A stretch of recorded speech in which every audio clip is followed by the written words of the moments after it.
কেমন যাওয়ার পরে মাম্মিকে জমা দিবা। এর সময় মাম্মা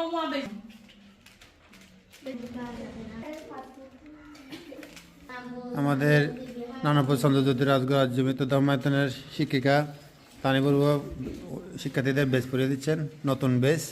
আমাদের দাতা রনু বিকাশ বড়ুয়া নানপুর মধ্যম পাড়ার দ্বিতীয়বারের মতো বেশগুলো দান করেছেন।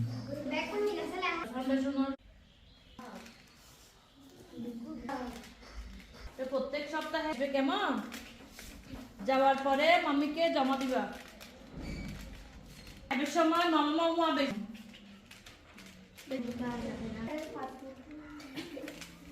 আমাদের নানা পছন্দ জ্যোতি রাজগড় রাজ্যমিত ধর্মায়তনের শিক্ষিকা তানি বড়ুয়া শিক্ষার্থীদের বেশ পড়িয়ে দিচ্ছেন নতুন বেশ। আমাদের দাতা রনু বিকাশ বড়ুয়া নানপুর মধ্যম পাড়ার দ্বিতীয়বারের মতো বেশগুলো দান করেছেন।